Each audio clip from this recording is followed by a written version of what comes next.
Doctor en ciencias políticas, abogado, doctor también en políticas públicas, libre pensador, catedrático, duranguense.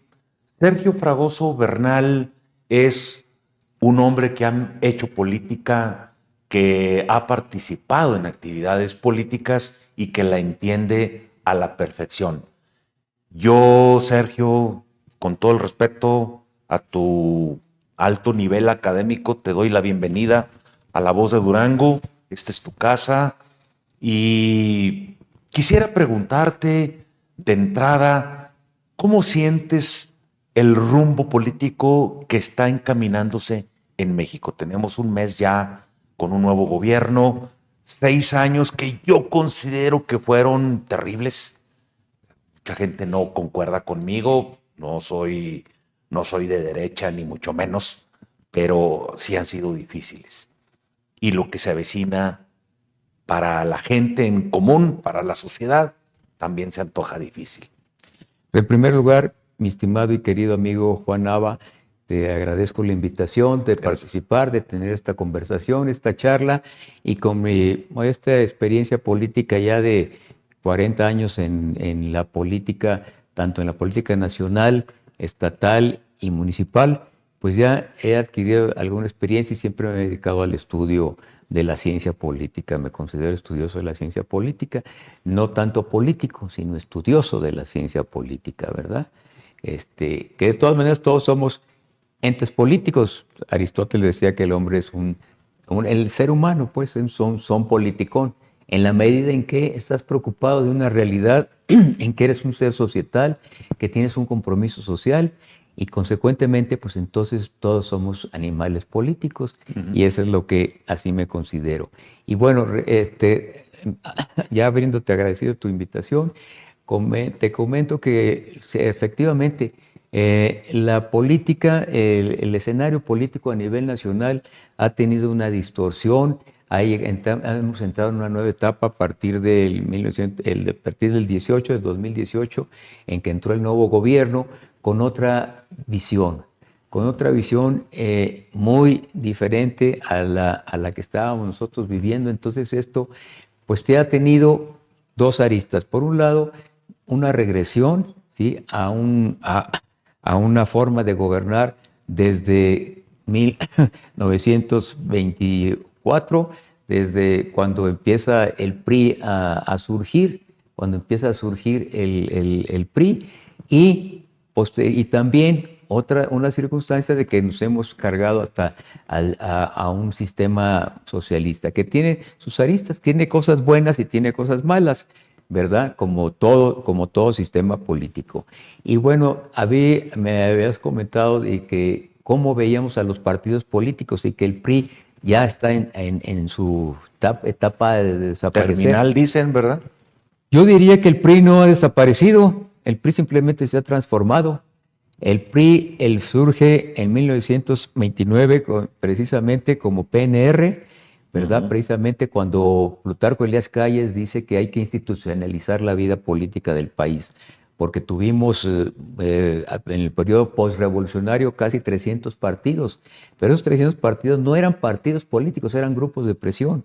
Entonces Calles, a la muerte precisamente de Álvaro Obregón, decide institucionalizar la vida del país. O sea, tú puedes participar, pero fórmate. Y configura el PNR, Partido Nacional Revolucionario, que posteriormente se transformó, ¿sí?, en PRM, Partido de la Revolución Mexicana, con Lázaro Cárdenas. Y luego ya en el final de Ávila Camacho, cuando va a entrar Miguel Alemán, entonces cambia, se transforma a Partido Revolucionario Institucional.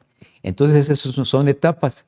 Y entonces siguió una etapa del milagro mexicano que fue con Miguel Alemán, y hubo una etapa de crecimiento, de desarrollo del país porque ya estaba institucionalizado. Pero empezaron a surgir otros partidos, obviamente. En 1940 surge el PAN, el Partido de Acción Nacional, como una resistencia a una forma de control político que ejercía el Partido Revolucionario Institucional. Surge el PARM, surgen otros partidos, precisamente ¿por qué? Porque los generales, los militares, consideraban que ¿cuál era el siguiente paso de ser general? Pues ser presidente de la República. Entonces se le crea el Partido Auténtico de la Revolución Mexicana para que ahí se manifestaran el ejército, los militares. Pero entonces ha seguido evolucionando y nos podemos ir toda esa etapa donde el PRI, en esa forma de crecimiento, llegó a configurar un autoritarismo. Cuando te perpetúas en el poder, forzosa y necesariamente la condición natural del ser humano es configurarse como un autoritarismo, una especie de dictadura disfrazada, como planteaba Vargas Llosa, ¿sí? Que era la dictadura disfrazada, que era, ¿sí?, una dictadura perfecta, disfrazada de democracia. Y ahora, Sergio, ¿qué estamos viviendo? Exactamente, entonces seguimos pasando esa etapa y llegamos precisamente ya a la crisis del PRI, donde ya ese desarrollo que tuvo se empieza a distorsionar por los gobernantes que llegaron a tener, y entonces empiezan a surgir otras manifestaciones. Y tuvimos precisamente la manifestación del Frente Cardenista de Reconstrucción Nacional, que por Cárdenas, Cuauhtémoc Cárdenas y Muñoz Ledo y Ifigenia Martínez, algunas otras personalidades que configuran, pero era un PRI, una escisión del PRI, precisamente en ese sentido. Entonces ahí se estaba evolucionando el PRI. Después del Frente Cardenista viene el PRD, Partido de la Revolución Democrática, y vemos que son los actores que disienten de ese movimiento. Y entonces está el propio López Obrador, que empieza a surgir, y algunas otras figuras. Empiezan a surgir en el PRD, pero era el PRI que se estaba transformando. Entonces ahí sigue, precisamente. Y luego posteriormente del PRD, pues ahora vemos que surge Morena. Pero si tú analizas los actores políticos, pues son los mismos de antaño, son los mismos pues que han transitado de todo ese proceso ahora a Morena. Si ves, el propio López Obrador, si hubiera podido ser candidato a Tabasco, que no lo logró, pues hubiera seguido en el PRI, nunca se hubiera salido del PRI, pero fue disiente, y entonces configura ahora Morena. Entonces, si tú ves Morena, pues Morena es el PRI transformado. El PRI ya no se desapareció, sino se transformó. Aunque algunos pueden disentir de este posicionamiento, bueno, pero es mi análisis político, ¿verdad? En ese sentido. Y estamos viendo, alguien me podría decir, no es cierto. Bueno, y los acarreos, que son exactamente lo que hacía el PRI. Oye, Movimiento Ciudadano, ¿qué lugar te merece en esta transformación? Es una alternativa que está surgiendo y que puede ser muy viable por los actores que está teniendo, porque haz de cuenta que eso fue lo que pasó en 1940, cuando surge el Partido Acción Nacional, como una alternativa real, una alternativa verdaderamente con una concepción ideológica, con una presencia, con una verdadera oposición. Y ahora yo vería eso que hizo el PAN en 1940, lo está haciendo Movimiento Ciudadano, ante la debacle de los partidos tradicionales, que es precisamente, hablamos del PRI, hablamos del PAN y hablamos de los otros, el verde ecologista, que pues es un mercenario, ¿verdad?, de la política, se vende al mejor postor. Pues se vendió con el PRI, luego pierde el PRI, se va con el PAN, luego pierde el PAN y se va con Morena. Ahora, pues son mercenarios. Van a venir a estrangularnos los verdes al rato. Exactamente, son mercenarios de la política, esos pues no los podríamos considerar. Pero en el caso del Movimiento Ciudadano, que es un movimiento que está surgiendo y que puede ser interesante ante una alternativa, cuando ya el PRI, pues ya no es una alternativa, el PRI, repito, el PRI ahora es Morena. Vemos los acarreos, la compra de votos, el dedazo. El avasallamiento de las cosas. Nadie va a poder decir, ¿no?, que Claudia Sheinbaum llegó verdaderamente por voto, ¿no? Pues fue la decisión de López Obrador. ¿Ahorita tú militas en algún partido? No, de ninguna manera. Yo soy libre pensador, ¿sí? Soy analista político, me dedico a la academia. ¿Simpatizas con algún partido? Me veo poses conflictivas en algunos partidos y cosas negativas también. Entonces yo lo analizo, yo ya no participo en la política, ¿verdad? En la praxis política, Doctor, sino en el análisis político. Pero su punto de vista es muy importante en estos momentos. ¿Usted cree que no va a desaparecer el PRI, sino que se va a transformar? Se transformó ya. Pero en este momento, en el que vamos a afrontar elecciones solamente 2 estados de la República Sí. en 2025, que son Veracruz y Durango. Ajá. ¿Usted cree que están presionando a Esteban Villegas para que entregue la presidencia municipal y la mayoría de las alcaldías, o simple y sencillamente se las van a quitar al PRI? Yo Los de considero Morena. que sí, que se las el PRI las va a perder, precisamente por el movimiento, sí, y la fuerza que tiene Morena y tiene el control. Cuando tienes el poder, pues puedes utilizarlo de muchas maneras, ¿verdad? Entonces, pues vemos que lo puedes Pero utilizar, puedes controlarlo. Durango nunca ha sido izquierdista, ha sido de derecha y eso muy poco tiempo, porque al iniciar el proceso pues de refutarle al PRI el poder, de competirle al PRI en el 83 con Rodolfo Elizondo, Sí.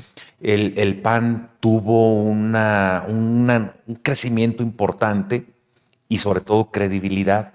Y la gente depositó su esperanza en ellos y creo que fallaron. En el PRI, la verdad, lo que tenemos hasta ahora de instituciones, de progreso, de desarrollo, se logró con algunos de los gobernadores que, pues bueno, algunos de ellos ya murieron, pero han dejado un gran legado. Y hay otros que conservan, pues, el espíritu priista. Mira, yo le doy un gran valor a gobernadores como Guerrero Mier, como Ramírez Gamero, Maximiliano Silerio. como Maximiliano Silerio, pero les doy un muy poco valor a los gobernadores que siguieron. Decepcionantes, creo yo, también, sin ser analista político de tu nivel, pero como duranguense, como ciudadano, pienso que con Ismael, bueno, pues se da un cambio, hay obra, pero deja mucho que desear ese sexenio. Herrera Caldera, una aberración completa. Aispuro, otra aberración completa. Y hasta ahorita donde vamos, pues no vamos cantando mal las rancheras. Es Morena opción para Durango. Pues bueno, cuando ves estas circunstancias de que cómo se está controlando el poder a nivel nacional, vemos retomando como lo que pasa con Morena a nivel nacional, pues vemos que se está regresando a una formación de tener el poder absoluto. Con la reforma judicial, pues vas a supeditar el poder judicial, que es un contrapeso. Donde no hay contrapesos, donde no hay pesos y contrapesos, aquí y en China, pues efectivamente, esto se llama dictadura, autoritarismo. Si no hay contrapesos, entonces ¿qué? Entonces vas a tener el control del poder judicial, ya tienes el control del poder legislativo, ¿sí? Ahora vas a estar desapareciendo los órganos autónomos, que surgen precisamente por oposición de todos estos que ahora quieren desaparecerlos. Ellos fueron los que pugnaron. A mí me tocó trabajar en la Secretaría de Gobernación hace tiempo, ¿sí? Y era la Dirección General de Recursos Humanos. Después pasó a una subsecretaría de Recursos Humanos, perdón, de Derechos Humanos. Y consecuentemente, cuando surge el ombudsman a nivel internacional, y todavía hay que configurar una área. Y entonces se crea una ley para crear la Comisión Nacional de Derechos Humanos, que ya no dependiera del gobierno. Y luego se fueron creando el INAI, se fueron creando el INEGI, se fueron creando precisamente la misma UNAM. La UNAM existía, pero era una oficina de gobierno, como parece que lo que vamos a vivir ahora también, ¿verdad? Que entonces, ¿dónde está la autonomía de las universidades? Cuando desde el centro del poder hay una imposición. ¿Y dónde está la autonomía de elegir a tus propias autoridades? Y entonces eso pasaba en la UNAM y consecuentemente entonces también se configuró como un organismo autónomo. El INEGI, a mí me tocó en ese entonces, yo estaba estudiando, cuando estaba haciendo mis tesis y todo, hacer investigaciones, y en el INEGI, por ejemplo, ¿qué pasaba? Que si en un momento dado el censo de población en Durango, por poner un ejemplo, ahí se decía, yo trabajaba en el centro ahí, se decía, no, pues en Durango son priistas, pues entonces súbele un poquito la población, porque como vamos a manipular el padrón electoral, pues entonces que haya más votantes. Y en Guanajuato, no, en Guanajuato son panistas, entonces bájale. bájale un poquito en la población para que, porque vamos a manipular el padrón electoral, pues entonces para que siga ganando el PRI. Estos recortes a las participaciones federales que se han conocido en las últimas horas, en los últimos días, de hasta 1,600 millones de pesos, viene a colación de esto. ¿Es presión para que el gobierno entregue Exactamente, las sí, posiciones políticas? Es una presión que cuando tienes tú el control del poder, precisamente generas eso. El Poder Judicial, retomando, ahora como se va a configurar, propone el Poder Ejecutivo, propone el Poder Legislativo, propone el Poder Judicial. Pero ¿quiénes deciden? ¿Quiénes van a ser? Pues el Poder Legislativo. Entonces, esos van a decir quiénes van a ser. A fin de cuentas, tú vas a ir a votar por un juez o por un magistrado o por el propio ministro, pero son de los que ya eligieron. Doctor, ¿y tú sientes que la gente de Durango concuerda con que Durango se convierta en morenista? Pues aquí la cuestión es de que están viendo la conveniencia. ¿Los ciudadanos? La ciudadanía está viendo la conveniencia de que quien tiene el poder vas a tener más recursos, puedes tener más recursos si estás alineado a quien detenta el poder, que en este caso es Morena. Difícilmente vemos cómo ha transitado, cuántos priistas y panistas se han pasado a Morena. Entonces sería bueno para Durango morenizarnos. Pues no tanto que sería bueno, sino es una condición que en un determinado momento te está llevando a esa línea, ¿verdad? Te está llevando a esa línea. Voy a hacer una pausa para conocer el mensaje de Carla Galván y sus chocolates caseros y vuelvo contigo. Correcto. Si eres amante del chocolate, ven a conocer Chocolatería Cacao, donde encontrarás una gran variedad de chocolates, bebidas y derivados de cacao para todos los gustos. Te esperamos en calle Canoas 201, esquina con Fénix.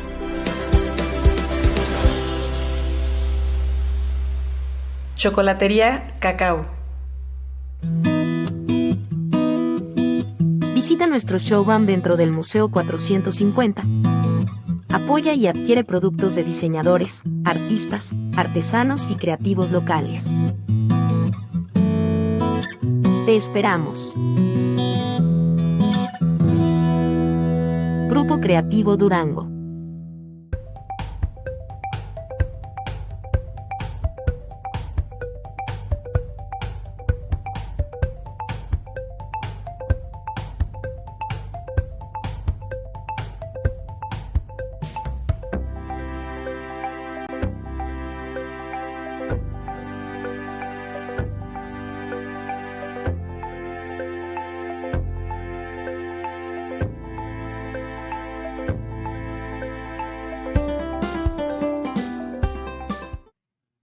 Doctor Sergio Fragoso Bernal, la presidencia municipal de Durango. Hay una baraja de opciones, nombres que vienen, nombres que van. Mencionamos a los que me acuerdo, Gonzalo Yáñez, Ali Gamboa, Sandra Maya, Jorge Salum, que repito Ochoa, el que vaya a poner el gobernador o el que quiere el gobernador. ¿Cuál le vas? ¿Cuál sería el mejor candidato para Durango? Esa es una pregunta muy difícil de contestar, pero yo considero que es muy viable que repita Toño Ochoa. En general, he visto un buen gobierno, es una gente accesible, es una gente que la veo preocupada, que la veo con sensibilidad política, entonces yo considero que sí sería una opción viable de que él continúe en la presidencia municipal. De los que me mencionaste, todos podíamos hacerlos un Me faltó análisis. el doctor Enríquez, que ya anda volado también. Pero pues yo ya veo mucho desgaste en todos esos actores políticos. A Gonzalo Yáñez, por ejemplo, yo no creo que se viniera acá a cambiar una senaduría, ¿verdad? Entonces no lo veo en esa visión. Entonces yo considero que así, de una simple vista, el actual presidente municipal podrá repetir en la presidencia municipal. Ahora, sí veo de alguna manera una inclinación hacia Morena, desde los círculos del poder, desde arriba hasta abajo sí veo, y quizá por conveniencia, a lo mejor no por convicción, pero sí por conveniencia. Entonces veo una inclinación y lo mismo pasa con los demás municipios que estamos hablando, que veo que hay una inclinación. La gente, muchas veces, la mayoría de la sociedad no es muy analítica en esto, entonces simple y sencillamente ven que en el poder está el partido de Morena, entonces piensan que estando ellos también que el municipio siendo de ese partido, pues pueden tener más beneficios. Ese es el enfoque que ven, por eso veo mucha inclinación a que sí va a tener muchas posibilidades Morena de llegar. Que repito, el que no conoce la historia está condenado a repetirla. Entonces vemos lo que pasaba con el PRI. El PRI cómo ganaba todo. Y precisamente condicionándolo, precisamente con las prebendas, con los subsidios, con los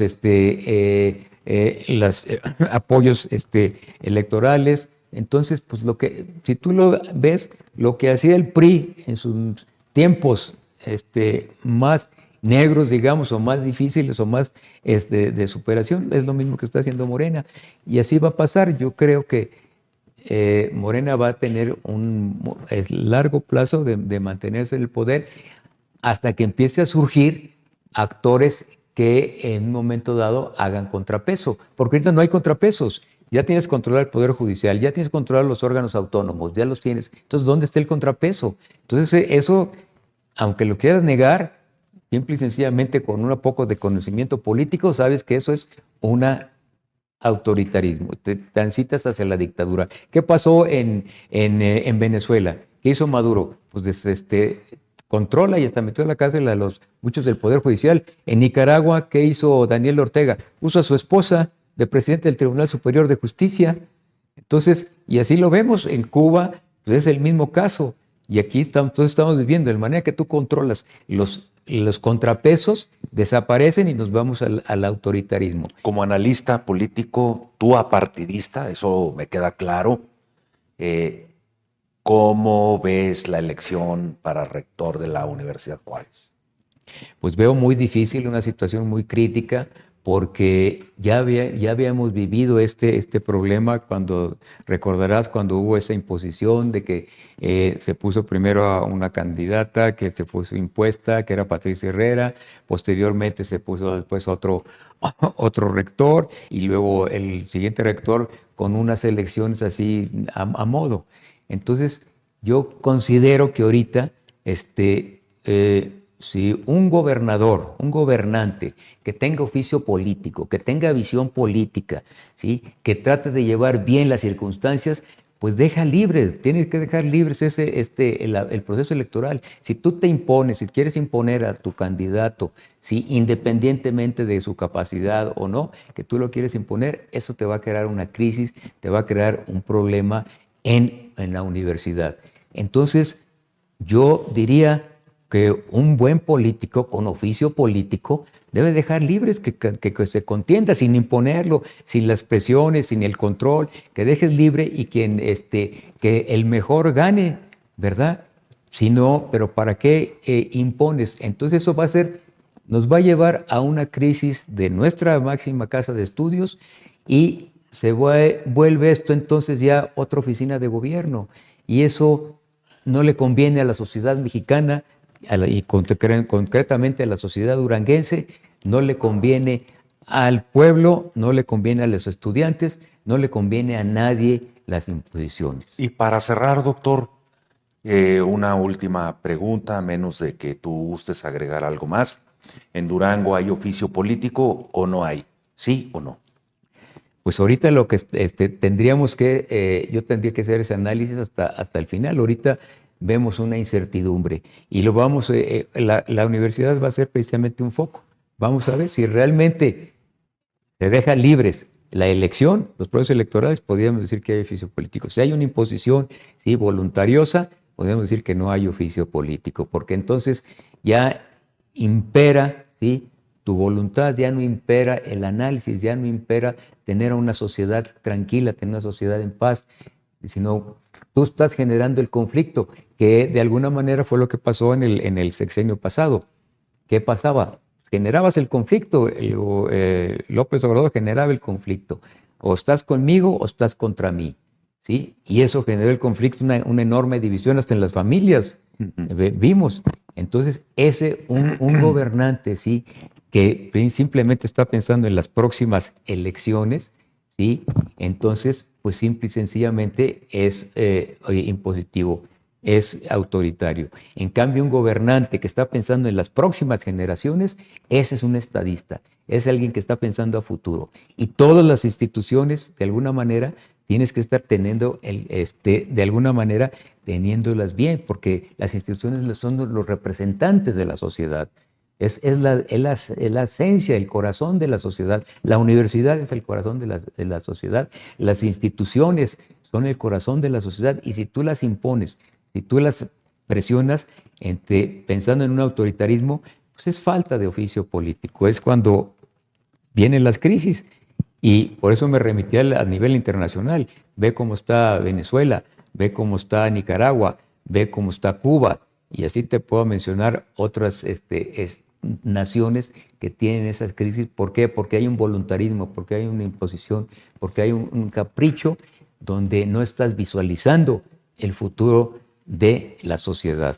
Tu intervención en mesa de redacción esta mañana es brillante, Sergio.